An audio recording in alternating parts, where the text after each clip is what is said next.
안녕하세요. 유지 변호사입니다. 요즘 경제 뉴스 좀 보고 계시나요? 경제 뉴스요? 갑자기 투자 이런 거 말하는 거예요? 그런 거 말고 그냥 금리가 막 그치. 그거는 내 뉴스를 보지 않아도 그냥 체감해요. 그쵸. 마통의 이자가 뚝뚝뚝뚝 와, 이 정도 숫자는 처음 봤어. 저는 또 이제 곧 해외 나가잖아요. 환율보다가 그래도 약간 떨어졌잖아요. 지금 떨어져서 1,300원 되잖아요. 저는 지금 차를 계속 살려고 알아보고 몇 달째 계속 이러고 있잖아요. 렌트카를 타고 있는데 3월에 이제 계약이 끝난단 말이에요. 바꾸긴 바꿔야겠네. 그러니까 뭔가를 하긴 해야 돼. 뭐 렌트나 리스도 사실 이제 금융 거래다 보니까 금리에 계속 영향을 받잖아요. 그러네. 맞아. 그래서 그걸 계속 고민을 하게 되더라고요. 그렇죠. 올해 주식시장 진짜 많이 떨어졌잖아요. 지금 맞아요. 조금 반등했는데 지금 우리 개미분들 주머니 사정 괜찮으셨나요? 사실 주식이라는 게 당연히 떨어지고 오르기 때문에 그거 매일매일 확인하면 안 되는데 매일매일 새로 고침하면서 일희일비 하시는 분들 정말 많아요. 그래, 출근길 지하철에 보면 다 보고 있잖아. 다들 또 파란색이야! 뭐 이런 상황이었잖아요. 어쨌든 요새는 고금리 시대 그리고 금리가 점점 오르고 하다 보니까 뭐 실물 자산들이 가치가 점점 떨어지는 부동산 값도 떨어지고 주식도 떨어지고 이런 경제 상황에 우리가 법적인 상황들이 변동될 수 있잖아요. 그치. 정말 간단하게 우리가 이런 얘기부터 해볼까요? 이혼 소송을 시작했어. 근데 재산 분할을 하려고 하는 거야. 너무 중요한 문제지 이거. 이혼 소송을 제기했을 때 우리 집이 10억짜리였던 거야. 근데 지금은 시가가 6억 된 거지. 그럼 어떻게 되는 거예요? 근데 재산 분할이? 그게 재산 분할에 그래서 항상 그게 제일 쟁점이에요. 언제를 기준 시점으로 할 건가. 방금 말한 대로 소송이 보통 한번 진행되면 1년.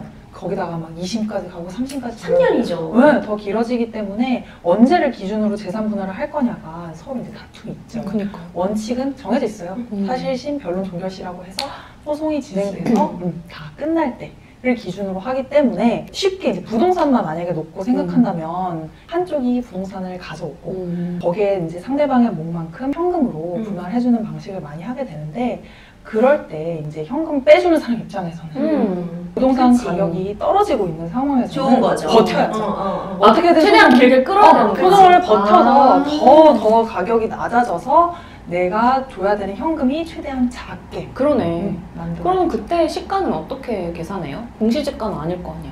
부동산은 시세가 나와 있잖아요. 어디? 부동산 KB? 아파트는 제일 쉬워요. 제 아파트는 간단해. 제일 KB 쉬워요. 시세 보면 되지. 조선 같은 거 할 때는 이런 케이스 정말 많았잖아요. 아파트 값이 자꾸 오르니까 지금 나누기 너무 아까운 거예요. 둘 다. 맞아요. 이걸 지금 처분하고 싶지가 않은 거예요. 둘 다가. 근데 재산을 나누려면 아파트는 누군가 처분해야 되는 상황이니까. 그래서 조정이 진짜 좋은 게 뭐냐면은 그걸 정할 수 있어요. 조정 2년 뒤에 나눈다. 맞아. 2년 뒤에 나눈다, 3년 뒤에 나눈다. 서로 합의만 하면은 이혼은 먼저 하고 재산 분할은 나중에 할 수도 있다. 제 케이스에서는 30억에 팔려는 사람이 나올 때 정리하기로 그 조건으로 네, 변호사 30억의 분이 지금 괜찮네. 충분히 그리고 이혼 조정에서는 이런 것들을 실제로 얘기하고 대화하고 나누고 조건들을 세부적으로 정할 수 있기 때문에 30억의 이제 임자가 나올 때 정리하기로 한다고. 근데 그거는 약간 위험하다. 아무도 안 나오면 영영 묶여있는 거야. 거기서 자꾸 만나야 돼. 근데 나왔어. 벌써 상승장이었을 때였어. 벌써 옛날에 좀 지난 얘기인 거죠. 근데 작년까지만 해도 계속 상승장이었잖아요. 그러니까 잘 정리가 됐죠. 근데 요새 이혼하려면 조금 기다리셔라. 이혼 사건을 진행하고 계시다면 조금 더 버티셔야 되는 거고. 누구냐에 따라 상황에 다르지. 따라 다르죠. 현금을 갖고 오고 싶은 사람이면은 높을 때 빨리 하루라도 빨리. 그럼 주식 같은 것도 주식 나누는 것도 나누는 거죠. 문제죠. 재산 분할이 진짜 이런 경제의 큰 흐름의 변화가 있을 때 엄청 중요하겠네요. 그렇죠. 굉장히 중요하죠. 그리고 이렇게 좀 경제가 좀 어려워지거나 아니면 막 그런 가상자산이 막 상승장일 때 이럴 때 관련된 사기 사건도 진짜 많거든요. 아무래도 사기. 그러니까 뭐 비트코인 같은 거는 좀 많이 알려져 있지만 말도 안 되는 처음 보는 그런 코인 갖고 사기치고 뭐 이런 거 지금 곧 상장되니까 지금 당장 사놓으라 이런 사기도 많아서 이런 경제 뉴스는 끊임없이 보는 게 좀 중요한 것 같아요. 저는 그런 형사 사건을 실제로 여러 번 해봤어요. 어떤 거? 그런 약간 어르신들을 상대로 근데 어르신들도 어디선가는 요새 뭐 코인이 좋다더라 맞아. 이런 얘기 들으시잖아요. 이게 뭐 새로 발행되는 코인인데 여기가 이게 발행돼서 상장되기만 하면 빵 터지니까 미리 시드를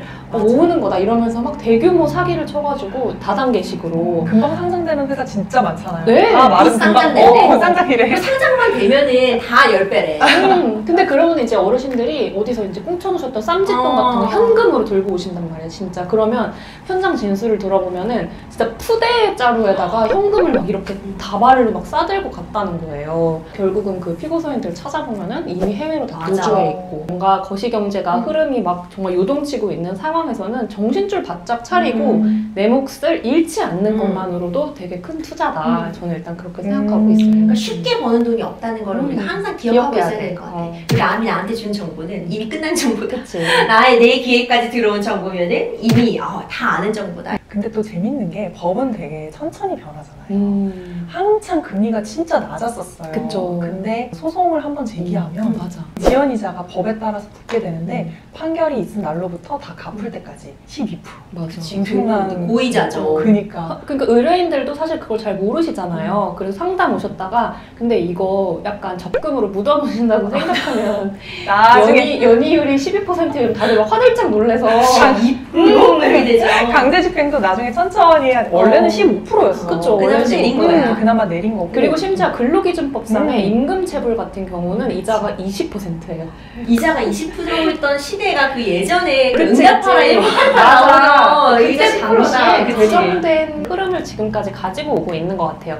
근데 요즘같이 이제 실질금리가 오르는 세상에서는 오히려 상대적으로 하락하는 의미가 있겠지만 어쨌든 소송을 제기하고 상대방이 차일피일 그걸 미루고 있다 이러면은 지연이자가 정말 눈덩이처럼 불어난다. 원금보다 더 커지는 경우도 있다. 특히 노동사건 같은 경우에는 사업자들이 의도적으로 돈을 안 주는 경우들이 많기 때문에 어떤 의도인 거죠? 그냥 싫은 거죠. 아, 인정하기 버틸 싫은 때까지 거야. 버틴다. 버틴다. 그렇게 하면서 근로자들한테 고통을 주려고 하는 나쁜 사업자들도 있기 때문에 그렇게 지연이자가 높은 거거든요. 이 임금이라는 거는 사람의 생존하고 직결되는 거기 때문에 줄 거면 빨리 줘라. 하루라도 빨리 줘라라는 의미로 그렇게 높게 설정을 한 거죠. 근데 그러다 보니까 노동사건은 서로 치열하잖아요. 절대 서로 굽힐 수 없는 그런 게 있기 때문에 보통 3심까지 많이 가거든요. 최근에 금호타이어 통상임금 소송이 네. 9년 만에 결론이 나왔어요. 9년이라니. 네, 9년 동안 20% 이자가 계속 붙어 나가는 거예요. 금호타이어 소송에서 그거를 결과를 기다리시는 근로자분들의 고통도 되게 컸겠지만 또 내가 만약에 금호타이어 사내 변호사라고 생각해보면 그 지연이자를 방어하기 위한 이제 변론을 펼쳐야 되는 그치, 거죠. 그치. 네. 이런 생각도 해본 적 있어요. 뉴스를 보니까 막 샤넬백 이런 명품 가방들이 가격을 계속 올리고 있다 이런 얘기가 샤테크라 그러죠. 나오잖아요. 예를 들어 남자친구가 샤넬 가방을 하나 사준 거야. 근데 이제 이별을 할 때가 된 거죠. 근데 그거는 그러면 일단 법적으로 생각해보자. 아니 저는 돌려줘야 돼? 아니 있었어요. 그 사건이 원고를 대리해서 반환 돌려달라는 청구로 거야? 가방뿐만이 아니라 이제 자기가 돈을 굉장히 많이 쓴 거예요. 근데 거기는 진짜 스케일이 컸어요. 뭐 오피스텔도 해주고 용돈도 해주고 뭐 가방이든 뭐든 온갖 걸 다 사준 원고였어가지고 단순히 헤어진 건 아니죠. 뭐 여러 가지 이유를 막 갖다 붙이면서 다 반환해라 라는 청구를 했었죠. 그럼 어떻게 해요? 그러니까 기본 판례 법리가 있나요? 명확해요. 호의로 준 선물은 반환할 필요가 없어요. 그냥 준 거예요. 호의로 그냥 내가 정말 증여구나. 선물했거든. 그치, 증여지. 증여. 그런데 만약 되게 드문 케이스겠지만 일종의 대여다. 내가 타는 차를 주는 경우 이런 거 있잖아요. 내가 살던 집을 잠깐 사라 사준 경우 대여인 경우에는 당연히 반환을 해야 되는 거고. 원상복귀를 해줘야 그치. 되는 거구나. 또 그래서 돈을 준 거에 대해서는 항상 이런 사람들이 빌려준 거다라고 주장하죠. 그치. 그러면 반환을 해야 되는 거죠. 근데 이런 거 생각해 볼 수 있어요. 이제 주기적으로 얘기를 하면 선물을 주면서 이건 내가 결혼을 우리가 하게 되면은 그런 걸 대비해서 주는 거야. 뭐 너랑 나랑 결혼할 거니까 뭐 내지는 이런 식으로 계속 조건을 붙였다. 산정하기가 좀 어렵기는 하죠. 너와 내가 만남을 지속하는 한 이 샤넬백은 너의 것이다. 우리가 관계가 좋은 한 그러니까 이런 식으로 뭔가 조건부 증여였다면 그 조건이 파기가 되면은 반환을 해볼 수 있겠지만 그러네. 근데 사실 이걸 증거로 남기고 이러기가 좀 쉽진 않죠. 아니 그렇게 말하는 사람이 있어요?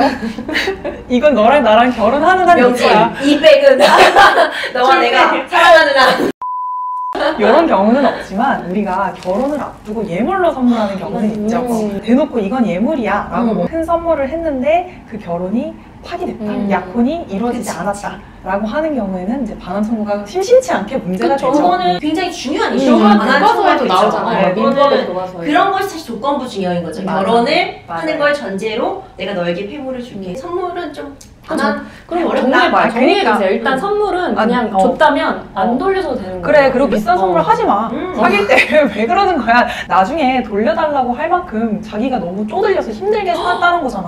그 그치. 말이 정확하네. 오, 막 무리해서 무리한 선물하는 선물. 거야. 여자친구랑 헤어졌는데 막 12개월째 할부 내고 있어. 안 이러니까 되지. 달라고 하는 거잖아. 그런 선물 하지 마세요. 하지 마. 정신 차리세요. 일단 그리고 부모님한테 뭔 선물했나 생각해보고 오. 왜 형별에서 울고 있어? 아, 그게 맞는 것 같아, 진짜. 부모님한테 내가 그런 선물을 한 적이 있나 생각해보시고 정말 할부 막 여러 번 막 36개월, 60개월 할 선물이라면 자동차예요? 하면 안 되는 거다. 이렇게 생각하면 되겠네. 네, 좋습니다. 그러니까 이렇게 오늘 우리가 얘기하다 보니까 뭔가 연애를 할 때도 법적으로 풀어갈 수 있는 많지. 에피소드들이 있을 것 같아요. 그런 것들 한번 이어서 이야기해보는 걸로 할까요? 좋습니다. 감사합니다.